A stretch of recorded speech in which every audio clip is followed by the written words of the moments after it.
The story began with the explanation that by combining all sorts of materials such as plants, insects, magical crystals, and monster parts, she was a craftsman who made items, otherwise known as an artisan. In the next frame, a man was seen covering the girl with a blanket while the girl suddenly woke up and asked him what time it was now. The man answered her by telling her that it was 7. The girl shockingly woke up and realized that it was 7 and started uttering that they had to get to delivering. The man exclaimed to her that he could go do that by himself, and then he requested her to stay here and sleep and referred to her as Margaret. She denied his offer, telling him that they should go together, and then she told him that she was going to go wash her face so he should just wait a bit for her. The man looked at her and started thinking that she was cute. After a while they locked the door of the shop and went out for delivery. Margaret then asked the man if those were not heavy and continued by saying that they could have just used a lightweight item. The man blubbered to her that he looked at it as another step in his training. She became confused and exclaimed that if it was right after she used an item, she wouldn't be able to carry something like that, and then she thanked him for being with her and referred to him as Yura. He started blushing, thinking that this was bliss, and continued by thinking that he truly wished to devote his all to her. In the commercial city, Kokoshuka, they went inside a shop where the customers were talking among themselves. One of the customers asked the other if 2 recovery fluids would be enough. The other customer replied to the first by saying that he didn't know, as only having 2 would make him anxious. Yura noticed them and realized that they have Margaret's night eye drops. The shopkeeper then asked him where Margaret's antidote was and continued by asking if this was her manna candy, and he continued by saying that everything here looked right. And then he thanked him. Margaret apologized to the shopkeeper for being late. The shopkeeper happily accepted her apology, saying that she was late only because of how much care she put into her work. Some of the customers then heard her name and asked Yura if the famous artisan Margaret was him. He answered them by telling them that he was not her. Suddenly, Margaret spoke to them saying that that artisan was her. The customers became surprised and started wondering if this little girl was that famous artisan. Another customer appreciated her by saying that even though she was just a child, she was amazing. She then became angry at the customers and informed them that she was an elf, and she was many times older than the both of them. The customers then asked her if it really that old, as they figured that she was just an elf child, and continued by asking her then who was the hot-looking mister over here with her, and continued by asking if he was something like her apprentice. She then answered them by telling them that they were completely wrong, as he was her personal hunter, and continued by appreciating him, saying that he was super strong. The customers understood her and made fun of her, saying that they fit together as well as a wolf and a sheep. Margaret then angrily asked them what was so funny as she would kick their asses now.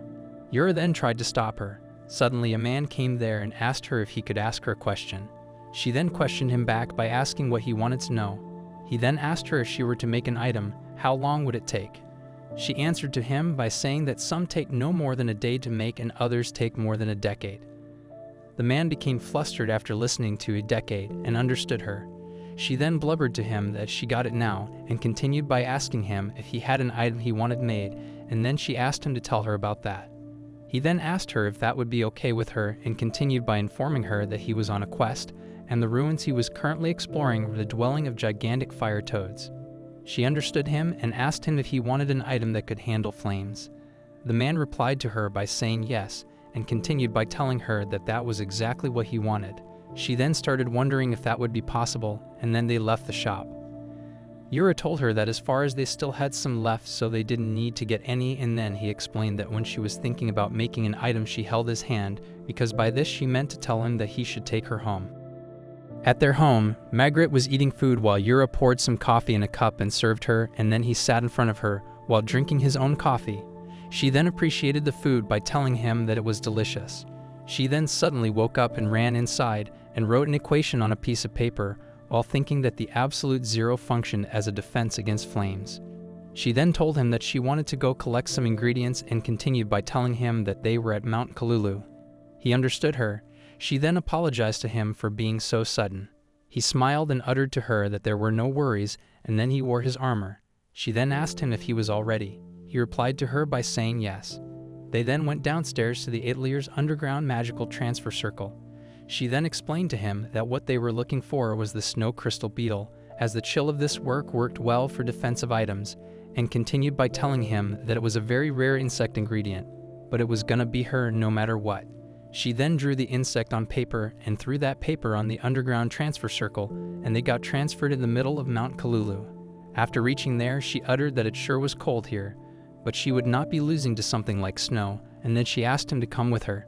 He then asked her not to get lost. She went forward and started looking for the insect inside the tree and at other places, and then she asked him what was wrong and continued by asking if there was something nearby. He replied to her by saying yes, and continued by telling her that it was getting closer. She then noticed that those were the frost knights. He then requested her to leave this to him. He then explained that his job was to collect the monster parts that Margaret cannot, and along with that to protect her and all that she cared about, and then he stated to the frost knights that if they were gonna get in the way of her work, he would exterminate them. Meanwhile, she went away and started looking for the insect, and then she jumped on it and happily blubbered that she got it, and then she placed it inside a bottle, and continued by saying that it was so pretty. Yura came there and asked her if she got it. She then noticed that he was carrying a frost knight's head in his hand. He then asked her if she would be able to use it as some kind of ingredient. She started thinking about it and told him that she might be able to use it in a cooling item for the freezer. He then uttered to her that that would be great, and then they went back to their home. She started preparing an item, and then he came to her and asked her if it would be okay if he sat by her and watched her make the item. She agreed with him and uttered to him that he was surely a curious one. She then went back to preparing the item while he watched her. He then started remembering the time when he was injured. Someone asked the physician how the boy was feeling. The physician explained to them that the recovery fluid was not working, and at this rate they would lose him. Yura heard them while thinking that it was so hot and it hurt him, and then he wondered if he was going to die, as that really sucked. The soldiers then found Margaret and asked her if she could look at someone for them. She went into Yura's tent and asked one of the soldiers if he was just a child. The soldier answered her by informing her that he was an adventurer's apprentice, and he continued by telling her that the recovery fluid would not work for him. She then told him that that was because this item was crud, and then she asked the soldier what was this boy's name. The soldier started thinking and told her that the boy's name was Yura. She then uttered to Yura that she was gonna have him drink some recovery fluid now, and started thinking that although she said that, it was not as if he could move his head. Margaret then herself put the recovery fluid in her mouth and helped him drink it through her mouth. Yura then opened his eyes while she blubbered to him that it was all right now. He then thanked her very much and exclaimed to her that if she was not there, he would have died. She asked her not to sweat it. She then looked at her face and realized that the injury ended up leaving a scar on his face, and continued by saying that it must be because so much time had already passed. She then gave him some recovery fluid that she herself made and asked him to take it, and told him to make sure to only use it when needed, and then she wished him well and started leaving. He then became nervous, thinking that now she was gonna leave, but he didn't want that, and then he called her from behind and requested her to wait, and then he stated to her that he wanted to be on her side, and then he asked her if that could be possible somehow, and then he felt embarrassed, while thinking that he went and blurted it out. She became confused and asked him if being by her side meant that he would help her out with her work, and then she questioned him if a kid like him would be able to do that. He gave the thought and answered her by saying that in that case, he would become a hunter, and then he requested her to wait a bit for him because he would become a strong hunter, and no matter what, he would come to her. Present time. He watched her making the item with that beetle while thinking that she looked like a goddess. After some time, Margaret looked at him and told him that it was ready, and continued by informing him that this item could repel more than 90% of heat energy, and it was an accessory item called the snow crystal brooch. She then gave this brooch to the man who asked her to make it, and he became surprised and thanked her for her help. She exclaimed to the man that it would protect him from most of the flame attack's damage, and the rest was up to him, and then she asked him not to give up now. He understood her and agreed with her, and then the man left.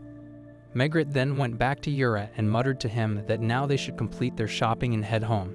He complied with her. They then went to a bakery where he told the shopkeeper that they would get the usual one. The shopkeeper understood him and blubbered to him that a bagel, rye bread, and an apple pie were coming right up for them. In the meantime, Margaret held his hand and uttered that even if she was not thinking about work, there were still times she wanted to hold his hand. He started blushing and understood her. Suddenly, the shopkeeper thanked them for waiting, and they became flustered. The shopkeeper then asked them if something was wrong.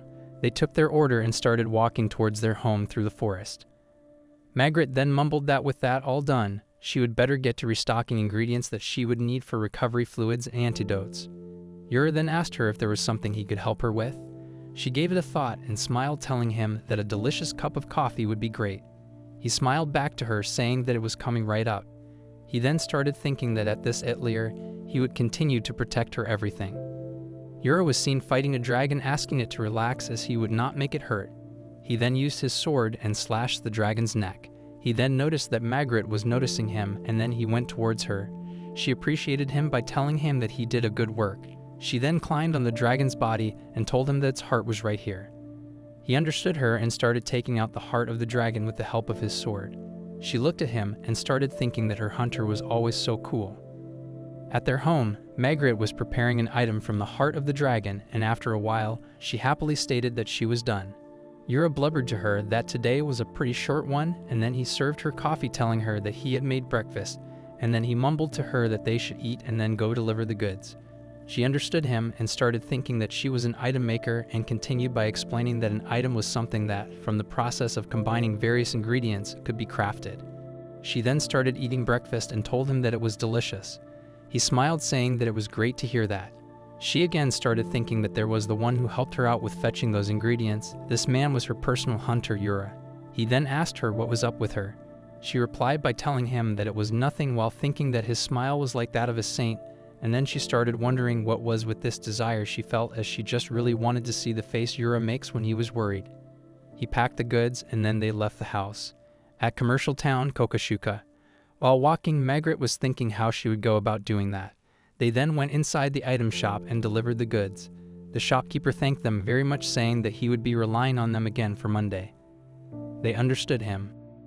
The shopkeeper was picking up a vase when Margaret noticed and exclaimed to the shopkeeper that the vase had a crack in it. The shopkeeper noticed that and agreed with her and blubbered to her that it was dangerous to keep it around, so he figured that he would get rid of it. She understood him, and then she told the shopkeeper that he should let her take it off his hands. He became confused and complied with her and gave her the vase. She then started thinking that if she took this vase and threw it on the floor, then she would get to see Yura's worried face. She then threw the vase, saying that her hands slipped, but Yura caught it and asked her if she was alright. She became flustered and answered him by saying yes, while thinking what an idiot she was, as if Yura, someone who fights monsters on a regular basis, would get scared of a vase. She then gave the vase back to the shopkeeper, saying that she didn't need it after all. She then uttered that it didn't really matter if she saw his worried face anyway, and they then left the shop. While walking, they were called by a bird-like man. Margaret realized that it was the information broker Thomas. They went towards him, and then he asked them if they wanted some information. She then asked him what kind of information. He answered her by telling her that the information was from the world's largest dungeon, Univale. She then became excited and told him that she was sold. He thanked her and informed her that it sounded like a new area in Univale has been discovered, and continued by telling her that it was a completely pitch-black area which, because of some mysterious force, seemed to repel any form of light, and apparently, no matter what item they use, it worked to no avail, and they were stuck for now. She understood him and continued by saying that what they were probably trying to use were her night eye drops, and it sounded like it had come to the point that they needed something even better than that. Thomas agreed with her and appreciated her by saying that she was that kind of genius item maker who could not help but solve what got thrown their way. She ignored him and started thinking about the item. Yura went towards Thomas and gave him the payment for the information. He thanked him as always. They then went to their house. Margaret blubbered that the required ingredients for the night eye drops were clairvoyant tree's leaves, tree bark, light salt, and magical crystals, and continued by explaining that if she combined and boiled all of these in hot water, and then lastly add in the prayer of a spirit, it would be ready. She then explained that if one applied the night eye drops to their eyes, even the faintest light would be caught by them, such that one could see even when it was dark, and then she blubbered that when in a place where not even a flicker of light existed, in that case, if they add this, then everything would be solved. She then called Yura and told him that what they needed was a lightberry, and continued by telling him that they could be found at the floating rock islands of Warhol. He understood him, and then they went to Warhol. At the floating rock islands Warhol, Margaret explained that for floating rocks, the bigger the rock, the higher they would have to climb. She looked at the floating rocks and after a while pointed towards one, saying that they should go with that one. Yura complied with her. She then climbed on his back and asked him if he could make it. He replied to her by saying yes, and then he requested her to hold on tight. She hesitantly understood him. He then jumped towards the floating rock and asked her if she was okay. She uttered to him that she was holding on. He then advised her that in the case she let go, he would make sure to follow and catch her, and therefore he asked her not to worry too much. She stated to him that she was not going to let go and continued thinking that he was strong, kind, and cool, and his cooking was so delicious, and then she understood this was how it felt to be weak. He then climbed up on the floating rock and exclaimed to her that they had arrived. She understood him and started looking around. She then noticed something and told him to look at that, as that was a lightberry tree, and then she realized that a lightberry had the ability to absorb light from the sun and the moon. She then went towards the tree and looked at it, saying that the one with the most light in it was this one. She took the lightberry and put it in a bag. Yura advised her that they should best not stay on the edge of an island for too long. However, suddenly, the land started drifting downwards. Magritte became afraid while Yura held her in his arms and requested her to hold on to her, but she then started losing her consciousness while she saw his worried face. She then remembered when Yura told her that he would become a hunter and come to her. She then asked him if he knew that none but the best, highest class, and most unique of hunters could be by her side. He exclaimed to her that he would try his best. She remembered that Yura was just a child, and she figured it all to just be the passing thoughts of a child. But he came to her telling her that he became one of the best, highest class hunters. She then realized that she was wrong, as he really became a one-of-a-kind hunter, and it was all for her. At present, Yura was worriedly calling her name, trying to wake her up. She opened her eyes and remembered that he looked just as he did when he was a kid, and then she apologized to him that she got him worried. He muttered to her that it would be best for her if she rested a bit. She asked him not to give her that look, as she was fine. He smiled with relief after hearing her say that. She blushed seeing him smile. He then asked her if it still hurt. She replied to her by saying no and continued by saying that she was all good and they should now head back to the atelier. At their home, Magritte was preparing the night eye drops when she looked at Yura and asked him what was up, and continued by asking if he would not come here, as he liked watching her craft items. He uttered that he liked that, but then he became awkward. She then asked him if he was still moping over what happened today, and then she exclaimed to him that that was her fault and he was not to blame at all, and then she funnily asked him if he didn't want to watch. He answered her by saying that he did want to watch. She understood him, as that was what she thought. She then took the lightberry and started preparing the night eye drops while Yura watched her. After a while, she mumbled that it was ready and continued by saying that with this, he could produce light from within himself, thus, even in a space with absolutely no light, he could still see. She then stated that she would call them the Night Eye Drops Match 2. At the item shop, the customers were talking among themselves if they heard that Magritte had a new item. She watched them from behind while the customers exclaimed that with this, they could continue on through Univale. After a while, both Yura and Magritte went back to their house. She put some night eye drops in her eyes and asked him to come here for a bit. He became confused, and then she took him inside a room while he thought that it was dark in there. She then muttered to him that she could see his face. He then asked her if she used her own eye drops. She answered him by saying yes. He then asked her if she had something she wanted to ask. She replied by saying yes, and continued by telling him that she really wanted to see what he looked like when he got worried. He became confused. She continued by telling him that that was because compared to him, who was cool and could do just about anything, she, if even only a little, felt useless. But then she realized that all of that was only because he worked hard all for her. But more importantly, she was reminded of something, and that was that his smile was the best. He blushed after listening to that. She then told him that his face was beet red. He then covered his face, asking her to stop looking at him. She then blubbered to him that there was no hiding and he should let her see. He then muttered that this was not fair. She then started thinking that indeed, because she could not see how he looked right now. He then blubbered that they should go back to the room with light. She became flustered, saying that not right now, while thinking that her hunter was always cool, but also sometimes cute. Magritte went towards Yura and asked him how long had he been here with her. He answered her by telling her that around the time that he turned 18, so about 1.5 years. She understood him and asked him if they had been living together for 1.5 years, as that was a pretty long time for humans. He became confused and uttered to her that that was true. She then slapped his hand and told him that when it came to her, he could be a little more proactive.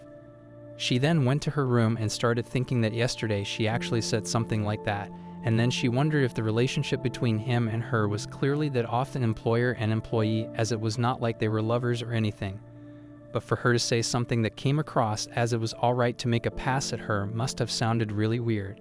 She continued by thinking that he didn't seem any different from usual this morning, so he probably didn't take it to heart or anything. But that made her feel a little lonely for some reason. At the commercial town, Kokashuka, a shopkeeper was announcing in the market that the adventurers who managed to acquire the new item, Night Eye Drops Match 2, were able to continue their raids on the world's largest dungeon, Univale, and in the dimness what they discovered was a group of 5 million-year-old fossils, and it was a literal mountain of treasure, and one of the most beautiful items that were excavated was this jade amber. The shopkeeper continued by explaining that the jade amber was formed when jade bugs happened to get mixed into natural resin, and the beautiful emerald green coloration was extremely rare to see in amber. Yura stood there in confusion. The shopkeeper then announced that this amber was valued at around 300,000 as it was not just an ore, it was amber. The people standing there talked among themselves that somehow an ore with a bug inside just seemed gross to them. The shopkeeper tried to explain to them that amber was a fossil formed with natural resin and tried to stop the customers, but everyone went their way and he stood there dejected. Yura went to the shopkeeper and muttered to him that he wanted to buy the amber, and then he requested the shopkeeper to help him wrap it nicely, while thinking that yesterday Margaret said that she wanted him to be more proactive, and then he wondered if the meaning of that was probably that she wanted a present. At least that was what he thought. He then started thinking that she really liked bugs and rare items, so she would probably like this. At least he hoped so, and then he continued by wondering if she doesn't like it or even hated it. Then what should he do, and then wondered if there was anything simpler that could help her in her work. He then went inside the home saying that he was back. Margaret mumbled to him that he was a little late today. He apologized to her, saying that he picked up something else along the way, and continued by saying that he picked up tea, and then he asked her if she wanted some coffee as he would make some now, and then he hurriedly went inside. She then started thinking if he picked something else, as it seemed a little suspicious to her. Suddenly there was a knock on the door saying that it was the cat dragon and there was a letter for her. She went outside, where the mailman requested her to sign on a paper. She thanked the mailman for the hard work, and then she asked him if he was still scared of heights, and the mailman answered her by telling her that he was really scared, but he was still going to do his best, and then he flew away. She then took the letter and went inside the house. Yura asked her who it was from. She replied to him by telling him that it was from a friend of Shemin, and then she opened the letter and started reading it. She then realized that it was about Univale, and it seemed like they discovered a new path during the raids, but the route they found seemed to be very tricky. He then asked her how tricky it was. She replied to him by informing him that it seemed like people who walked on this path became unwilling to walk any further after a while and eventually sit where they stop, and even if they were hungry they don't have any will to eat, and even if they were thirsty they don't have any will to drink, and whether it was advancing or retreating they were incapable of either, and they end up dying like that, but luckily it seemed like there has not been any victims yet. She continued by explaining to him that the reason for losing any will or motivation was likely because of a spell, although the shaman's white feather arrows appeared to have some efficacy. But they had run into a bit of an issue because the shamans who came to lift the spell ended up succumbing to its effects. He understood her. She continued, reading the letter saying that they seemed to be requesting for an item that would let them move in this path. Yura stood behind her thinking that it might not be better to give that gift to her. She went to her table and started doing calculations while thinking that to calm the spirit and enhance the will and concentration she would need something, and then she wrote an equation on a paper and uttered to him that the key ingredient that they would need was jade amber, an emerald green amber, and continued by saying that it was just that. An amber like that was really rare, and it may be difficult to find. Yura suddenly went towards his bag, and then she asked him what it was. He answered her by telling her that, and although it was a bit sudden, this was a present for her. She became confused and accepted the present, saying that this was a bit sudden, and then she asked him what was this for. He then apologized to her for that and told her that she should probably open it up and have a look. She opened the box and realized that this was the jade amber, and then she realized that the reason why he was so wishy-washy when he came back was because of this, and then she asked him if it could be that after what she said yesterday, he thought of giving her this as a present. He replied to her by saying yes. She then started thinking that Yura was the one to express his feelings like this, while he started thinking that it seemed like this present would come in useful this time, and then he requested her to accept this and use it as an ingredient for making an item. She then blubbered to him that she didn't want to, and she was not going to use it as an ingredient as she couldn't possibly use it.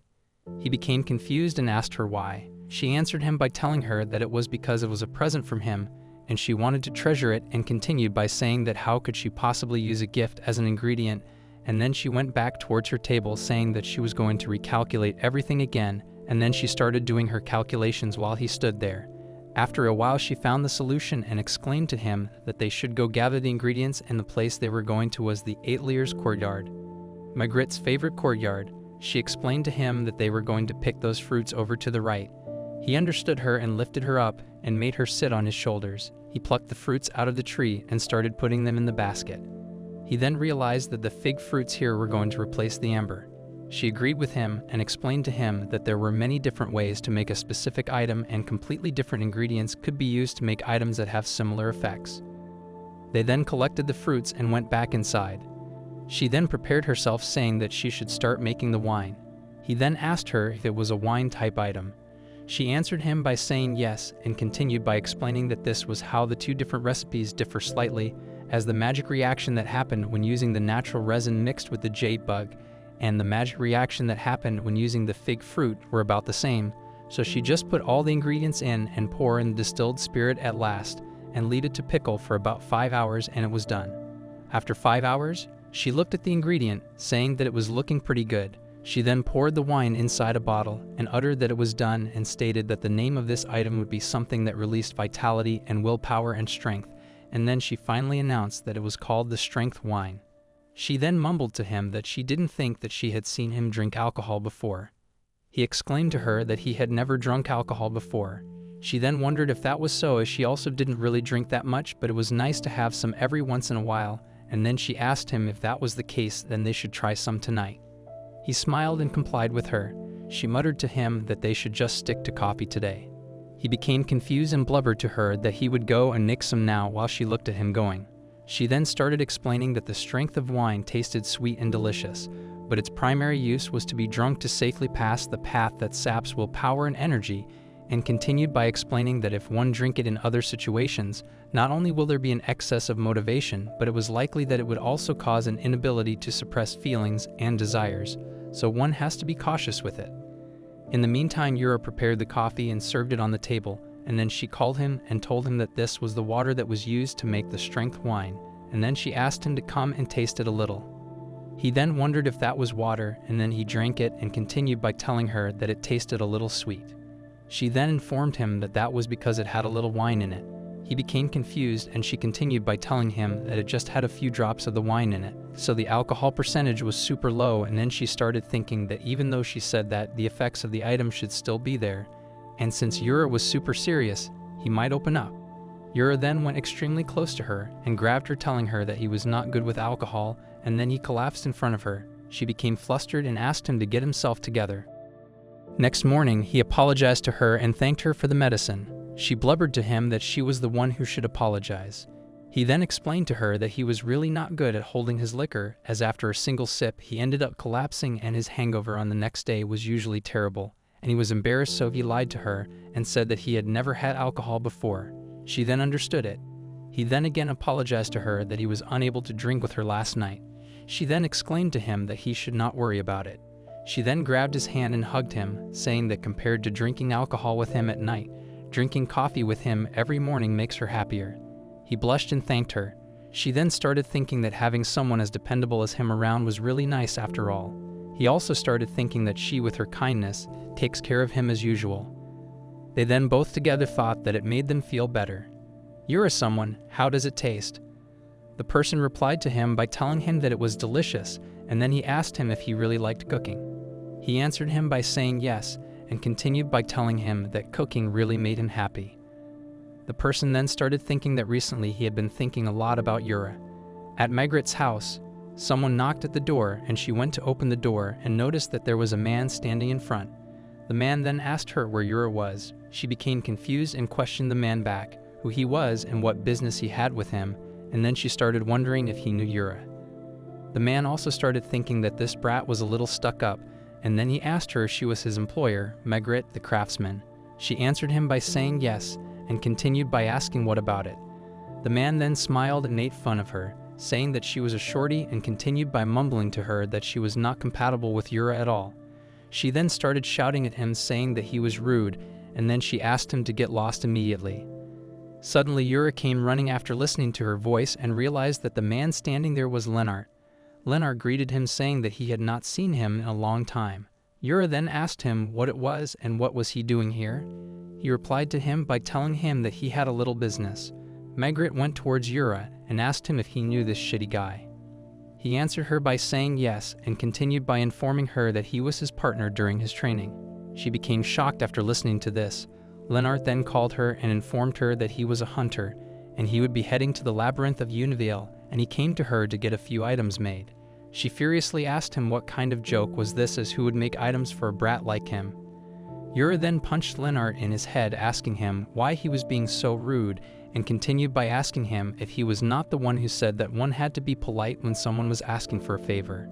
Yura then apologized to her and told her that he was not a bad guy. Lennart became embarrassed and asked him to let go of him. However, Margaret accepted his request and uttered to him that she could do anything and asked him what he needed. He then picked up his bag and threw a bird out of it in front of them. She realized that it was a tall-headed bird, and it was one of the most frequently encountered creatures in Univale. He agreed with her. She then asked him what about this bird. He continued by mumbling to her that this bird's meat smelled too bad, but he needed to think of a way to eat it. They became confused after listening to him. Lennart continued by explaining to them that once someone was in Univale, it was way too troublesome for one to return to the surface for food. So he was thinking of cooking in the labyrinth itself.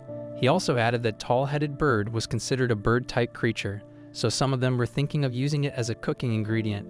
But no matter what, it seemed impossible to get rid of the smell of the meat. She then started thinking about an item to remove the smell of the meat. Meanwhile, Yura was staring at him. He became flustered and asked him what was it. He answered him by telling him that it was nothing much and continued by saying that he was just happy that he was taking an interest in cooking.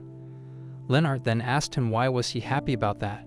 He replied to him by saying that because he was the one who said that it was troublesome and gave up when he tried to teach him how to cook. He then stated to him that that was because he was being way too nitpicky. He tried to argue with him by saying that he taught him some easier stuff too. Margaret then went to Yura and asked him if he could help her in preparing the bird a little. He complied with her, and then he asked Lennart to come help him with the feathers. After a while they plucked all the feathers and disassembled the tall-headed bird. Yura then exclaimed that they should do it. She agreed with him. Yura then interestingly asked if the meat was really that stinky, as the thighs looked like it would taste pretty good. Lennart then gave him an evil smile, saying to him that they should prepare a little of it for him to taste. He then asked her if they could grill a little of the bird. She replied to him by telling him that they could do that, and then she asked him to wait a minute and told him that he should let her do it. He understood her and started thinking if she was going to cook today, and then he happily muttered to her that he was looking forward to it. Margaret then started thinking that this smile of his was priceless. 30 minutes later, Margaret prepared her salt-grilled tall-headed bird and informed them that it didn't smell when she was grilling it. Lennart then asked her if there was not a little too much meat, and then he stated to her that she should taste some first. She then asked him what he was talking about as they should eat together, while Yura was thinking that this was made by Margaret herself. She then asked them if they were ready, and then they took a bite of it together. Lennart and Margaret both spit it out, while Lennart said that it was gross, super gross.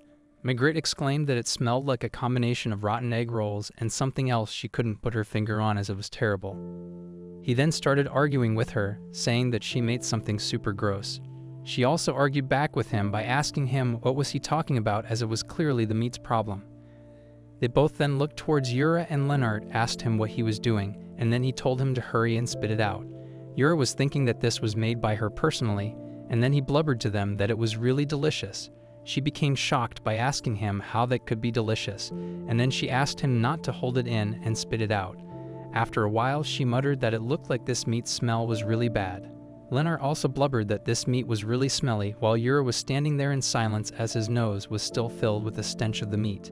Lennart then mumbled to her that if she couldn't do it, then she should not push herself, and started thinking that item crafters could only do so much after all. She ignored him and continued writing in her notebook, and then she called Yura and told him that she wanted to look at something in the gizzard. He understood her and informed her that it was behind the stomach. She then asked him if he could cut it in half. He complied with her and started cutting it. She then noticed that it was a paralysis berry, and continued by telling them that in Univale tall-headed birds typically ate paralysis berry, and now she got it. She then explained to them that if humans or other animals consumed the paralysis berry, then their whole body experienced a mild numbing sensation, and she exclaimed that tall-headed bird was able to safely digest the paralysis berry, and the digestion of the paralysis berry caused a magic reaction that made the meat smell.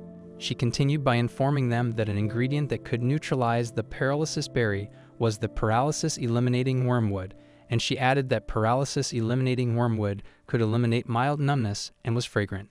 She then informed them that they needed the following ingredients of paralysis-eliminating wormwood: angel's rosemary, white sesame, black sesame, and magic salt, and then they had to finally chop the ingredients and fry it in a frying pan until all the moisture in the ingredients were gone, and now the item was complete. She then put the mixture in a jar and gave it to Lennart, saying that the item he requested was completed, and she called it deodorizing powder, and then she explained to him that before cooking, if he sprinkled some, it would get rid of the smell, and then she asked him to remember that this was only for that all-headed bird.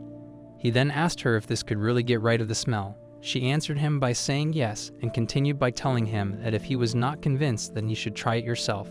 She then went to Yura and told him that they should use that tall-headed bird for today's dinner, and they were going to roast it. Lennart asked him if there was anything he could help with.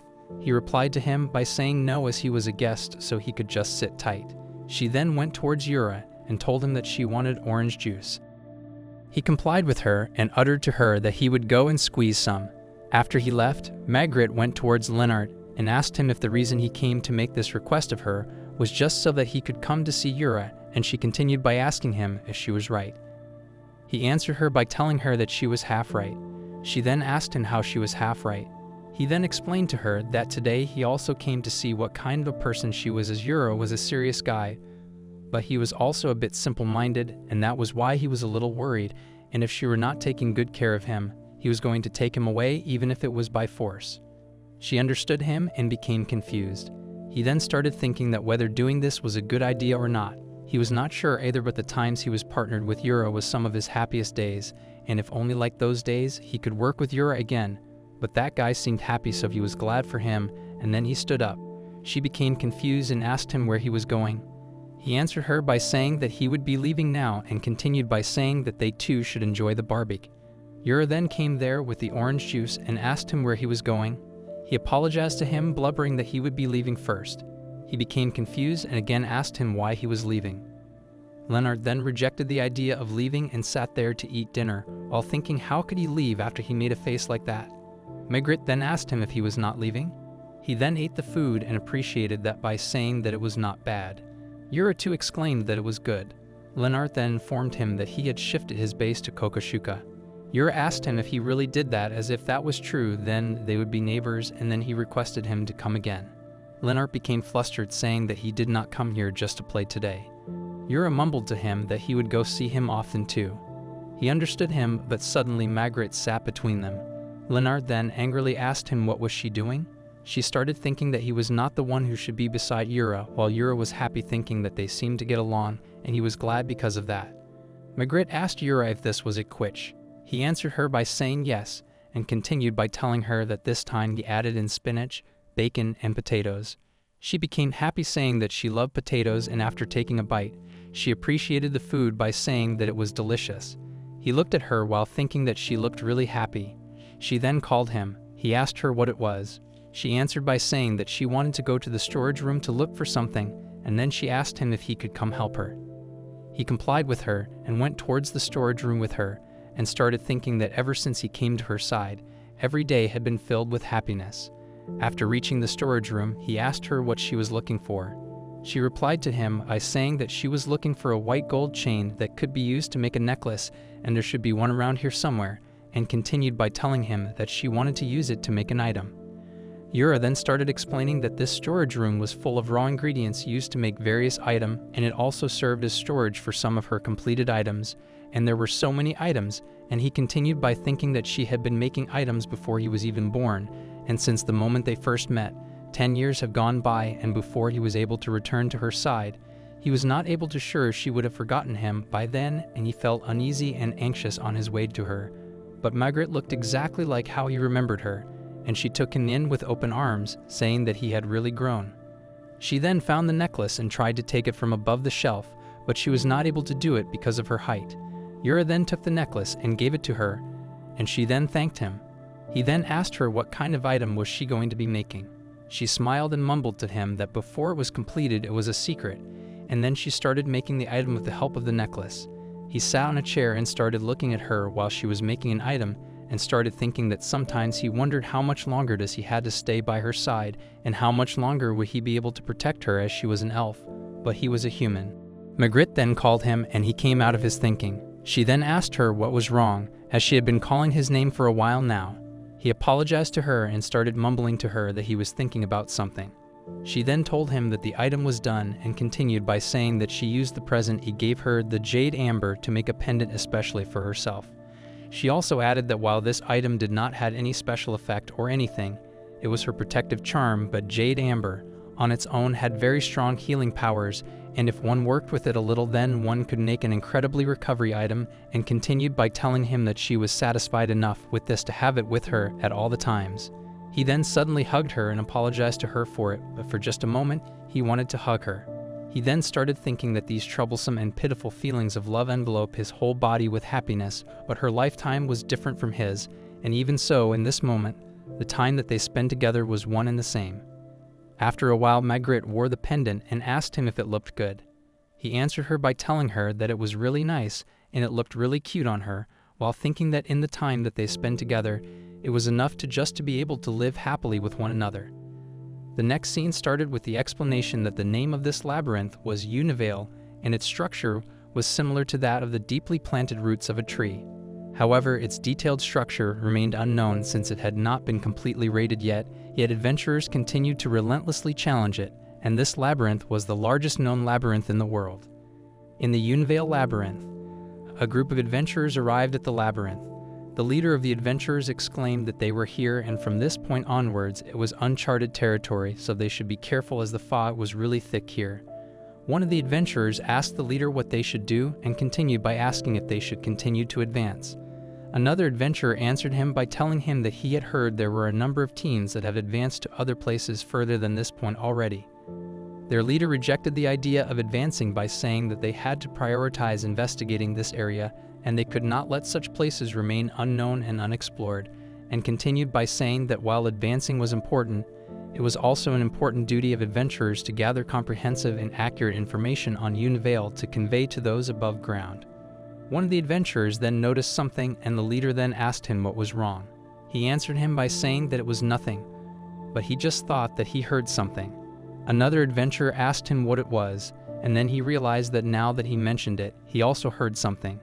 The leader became terrified by saying that this was bad and ordered everyone to run towards the entrance. Everyone became confused and started running while the leader pulled out a diary to write a message for requesting assistance. At Magritte and Yura's house, Yura asked Lennart if the guild received a request for assistance from the adventurers in Univale. He answered him by saying yes and continued by informing him that he was heading there now too. Magritte started staring at him, and then he asked her what was this. She then asked him what he was doing here and then continued by wondering if he was not supposed to be rushing to Univale now. He then replied to her by saying that he came here to get some items too, and he also wanted to see Yura, and continued by saying that while he was here they should let him use a magic teleport circle. She became angry at him by saying that he was a shameless man. Yura then questioned him if he was going into the depths of the labyrinth. He answered him by saying yes, and continued by adding that the deepest part of the labyrinth was assessed through the area that lies beyond the pathway that appeared to sap the will of travelers, and he continued by telling him that he was not entirely sure of the specifics of the situation, but from the call for help that they received seemed likely that they had been attacked by a large group of magical creatures, and apart from his plea for help, the traveler also wrote something, but it looked like he didn't manage to finish it. He then informed them that the words he did not understand were Kyusi, and he continued by blubbering that there were some other words too, but the portion of the paper it was written on was too dirty to make out. Magritte and Yura became confused after listening to those words, and she started thinking about it.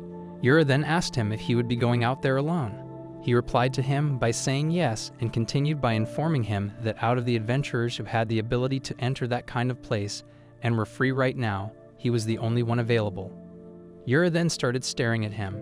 He then asked him what it was, as he would be fine alone.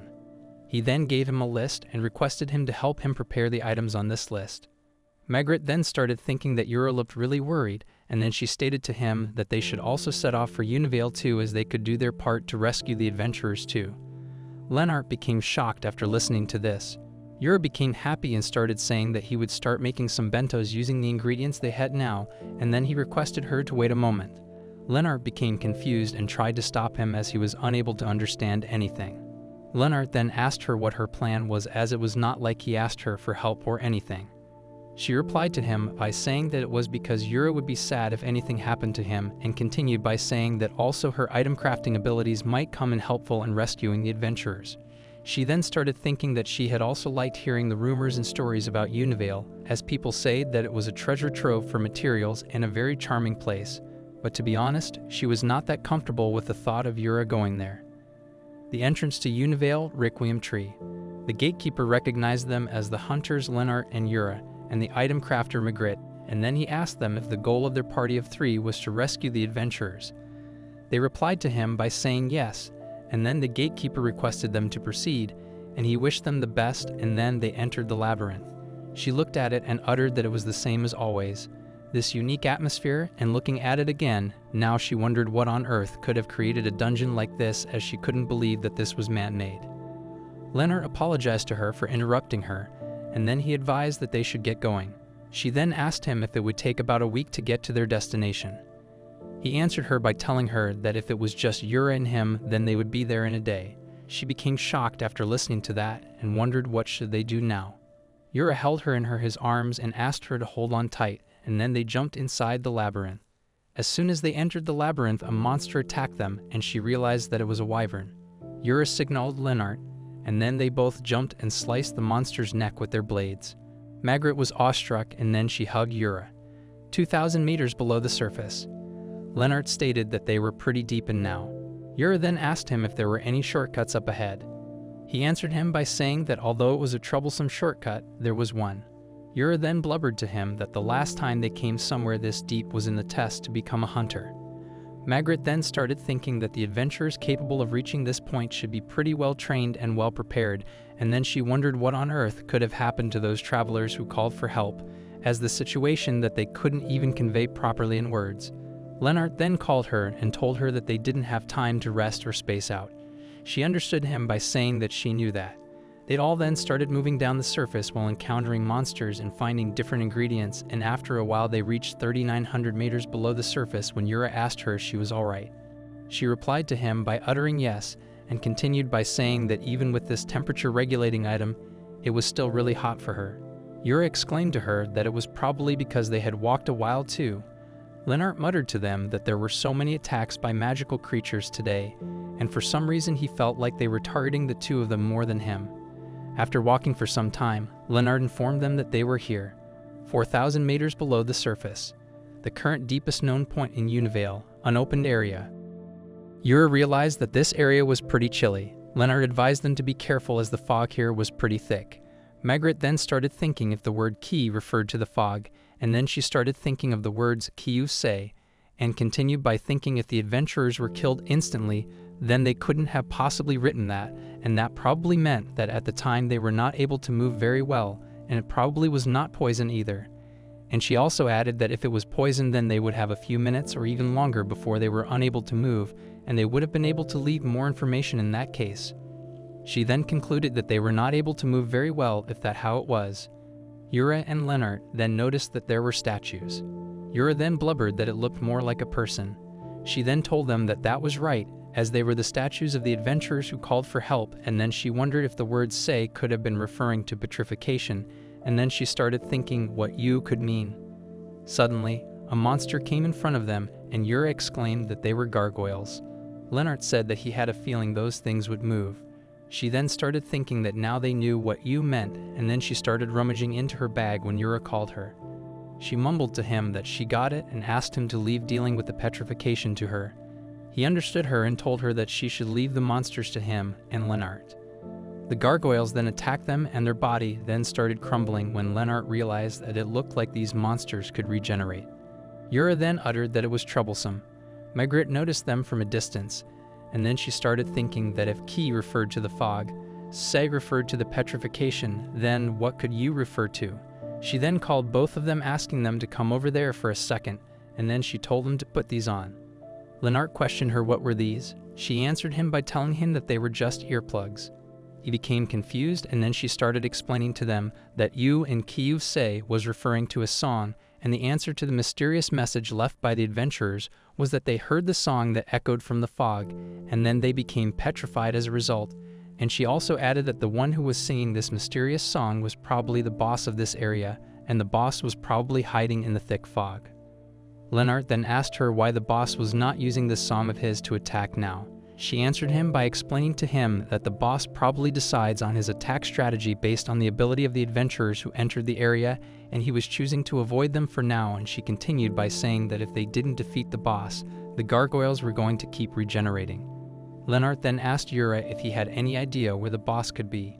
He replied to him by saying that he thought so, but suddenly a gargoyle attacked them. Lennart stated to him that he should leave this guy to him. He understood him and squeezed the earplugs in his ears and blubbered that he would go after the boss.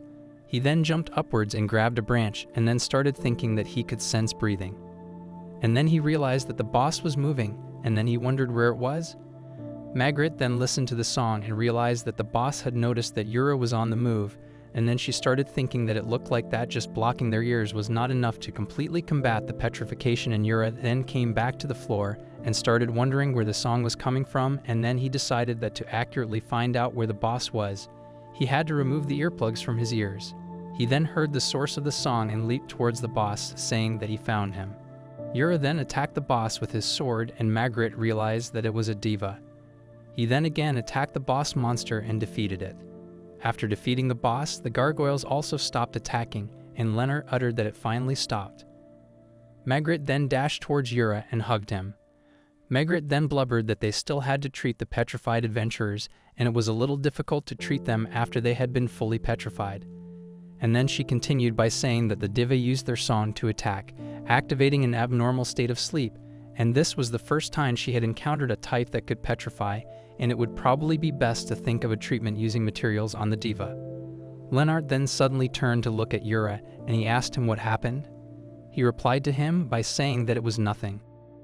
Margaret then started writing the equations on her notebook for the treatment, and then she told Yura that in the diva's ear there should be something resembling an oar, and then she asked him if he could retrieve it for her. He complied with her. She informed them that the diva's oar allowed the diva to be immune to the effects of its own voice, and it was likely that it does so by releasing a special noise to counter the effects of its voice, and they could use that. She then mumbled that the ingredients they needed were diva ore, branch of the requiem tree, recovery potion, wing of a 1,000-year-old cicada, and prayer of the spirit, and she then used her portable item-making kit to make that item. After a while, she exclaimed that it was done, and she named the item Flute of Depetrification. She then used the flute, and after listening to its sound, the petrified adventurers came back to being normal. One of the adventurers asked what on earth happened, and then they thanked them very much, and then asked him if it was alright for them not to continue going ahead. Lennart replied to them by saying yes, and continued by telling them that since they had to request for assistance, they should return to the surface and recuperate for a while. They understood him. The leader of the team of adventurers mumbled that their skills and ability were still lacking, and they should return again at some point to take on this challenge, and then they left the labyrinth. Lennart then stated that if he were alone on this trip, it would have been rather troublesome, and then he thanked Yura and Margaret because they were a great help. She then mockingly asked him if he came on his own, then what would have he done? He replied to her by saying that of course he would have retreated, as he was not going to try to push forward with something he could not deal with because he doesn't have a death wish or anything.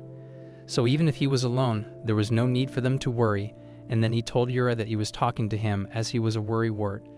Yura understood him and then smiled and blubbered to him that he couldn't help but worry about him. Lennart then became flustered and said that he was happy to hear that, but then suddenly Margaret punched him in his leg. He then angrily asked her what it was for. She replied to him by telling him that there was a fly on him. He then uttered to her that there was not any fly. She then went towards Yura and informed him that she was hungry. He exclaimed to her that they still have their bentos, and then he asked her if she wanted to eat here. She happily answered him by saying yes. Lennart became confused after knowing that they would be eating here. She then stated that after finishing their bentos they should head back to their atelier. The next scene started with the explanation of curses. that they were strong negative energy arising from the malice worn by living creatures or evil souls, and it was something that brought disaster, misfortune, and harm to living creatures and items alike. Supernatural bamboo forest. Magritte was hiding behind Yura, and she afraidly asked him if he saw something white. He answered her by telling her that he didn't see anything. She then explained it to him that the curse of this bamboo forest was very strong, and in the places like this, undead monsters often appeared as they live off the energy of the curse, which let them move around as if they were alive.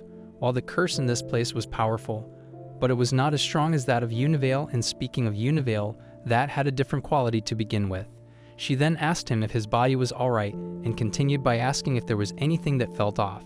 He replied to her by saying that he was fine. She then explained to him that if anything happened, then the effect would probably be greater on him, so if anything started to feel wrong, he should have to tell her right away. He complied with her, and then they started moving forward, and after a while she uttered that she could see it, the house of the shaman's friend. She then started knocking on the door, wondering if no one was home. Suddenly they heard a voice from behind apologizing to them, saying that she stepped out for a moment to buy some food. They turned backwards and realized that there was a lady standing. The lady then welcomed them and asked her what she was here for. She then questioned her back, asking if she was not the one who called for her, and then she continued by informing her that she seemed to have received that thing. She asked her for it, and she then told her that she was here to retrieve it. The lady then asked them to make themselves at home, and then they all entered the house. The lady then started staring at Yura, and then she uttered to him that it was nice meeting him, and then she introduced herself as Me, and continued by telling him that she was a shaman.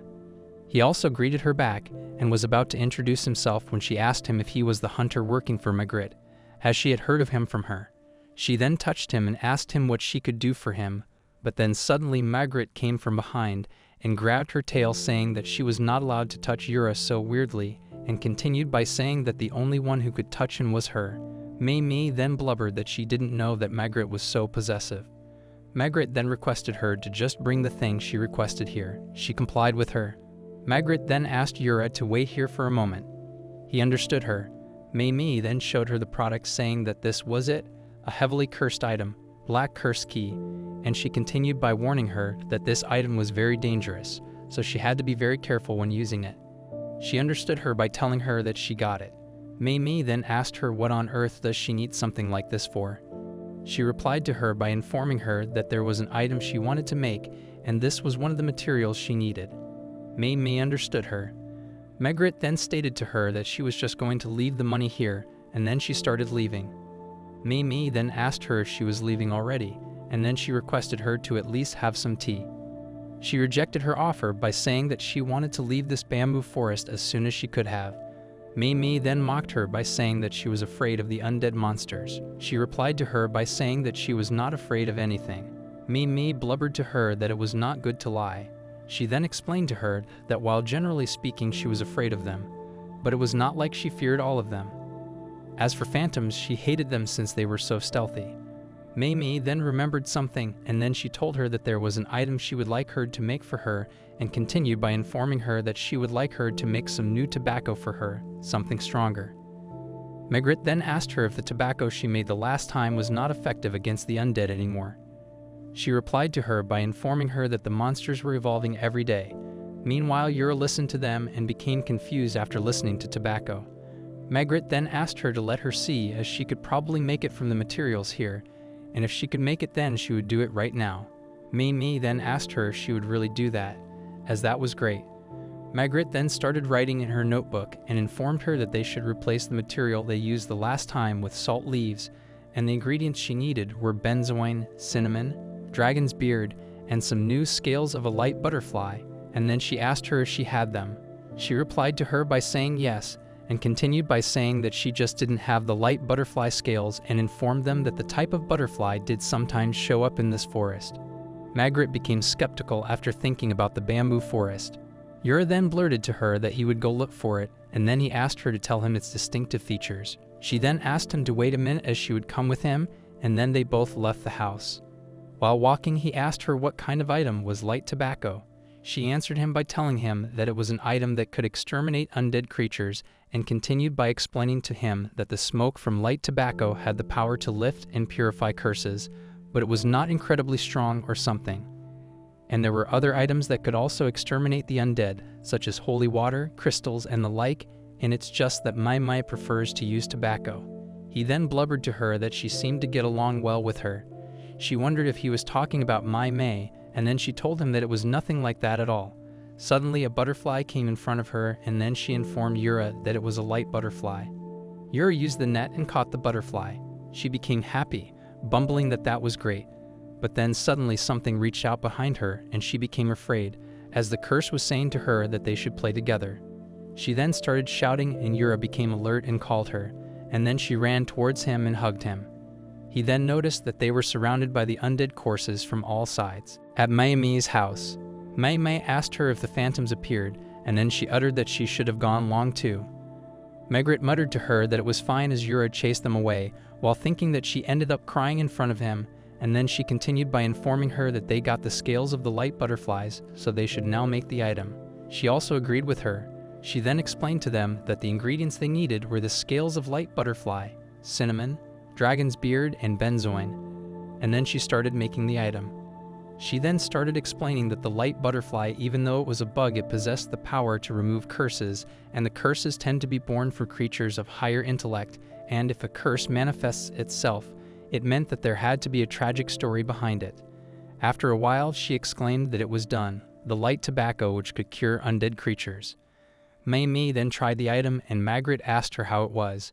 She replied to her by saying that this item had a pretty wide range, and then she thanked her. She accepted her gratitude and then blubbered that they would be leaving then. Mai then asked her if she really hated this place that much. She stated to her that she didn't know how she could stay in a place like this. Mai then mocked her by saying that it was not that bad once she started staying here. She then shouted at her, saying that she didn't want to stay here at all, and then Yura and Margaret left. After they left, Mai started thinking what on earth could Margaret need such a dangerous item like the Black Curse key for, and continued by thinking what could she want to make, and then she started thinking about Yura as that person's body had something off, and she uttered that Margaret has probably noticed it already. Yura was practicing his swordsmanship while he was thinking that he could become even stronger, and he should not tell Margaret about it for now as he didn't want to make her worry, and he continued by thinking that this way he could continue to protect Margaret even more, and then he noticed that his sword was broken. At the commercial town, Kokoshuka, he went to a weapon shop and showed his sword to the shopkeeper. The shopkeeper took his sword and uttered that it looked like he would have to reinforce this even more this time. Yura apologized to him, saying that he made a slight mistake in controlling his strength. The shopkeeper told him that there were no worries as if he was using it like that. He should reinforce this part too, and then he asked him if he wanted to borrow a replacement weapon while his was being repaired. He answered him by saying that that was okay as he still has another weapon back from his training days. The shopkeeper then asked him if that was so, and he continued by questioning him, that when he wields a weapon this long and heavy, was he able to do so even without any items to lighten the weight or assist him? He replied to him by saying yes. The shopkeeper then blubbered to him that he wondered if he used this monstrous strength of his to hug that little elf tightly, and asked him if whether they would see an explosion. He then went back to his home, and Margaret became happy to see him. He exclaimed to her that he was back. She then asked him if he bought the apple pie. He answered her by telling her that he bought it, and then he told her that they should have it in the afternoon. She agreed with him, saying that the weather was not too bad, so they should have it in the courtyard. He complied with her, saying that they should go with that. While eating the food, she asked him if his weapon would be prepared soon. He replied to her by informing her that it was a bit of a busy period, so it would probably take around a week. She then asked him if that was so and continued by suspiciously asking him if something happened. He became flustered, telling her that there was nothing, but then she started staring at him. He then told her, and then she realized that it was not just his wrist, but it seemed like his whole body's strength had increased. He also agreed with her. She then worriedly asked him if a slight change like this was something he couldn't mention to her. He then apologized to her. She then asked him if he was still able to control his strength. He replied to her by telling her that there was no problem yet, and continued by mumbling that since he had gotten stronger, he felt like he was able to be a bigger help to her, but the downside was that if he wanted to hug her tightly, then that may not be possible anymore. She then started thinking about the hug and then realized that the two of them hugged pretty often, and then she again hugged him, saying that he need not to worry about it as she would make a suitable item for him. He became confused. She then went back to her table and started writing the equations to prepare an item, and then she called him, telling him that they should go gather some fluff from the white jade flowers. They both then dressed themselves and went to the white jade flowers garden. Yura noticed that the seeds were flying around. She also agreed with him and continued by explaining to him that white jade flowers grow in such a shape so their fluff was able to float along with the wind in order to transport their large seeds, and their seeds had the ability to save and reduce power.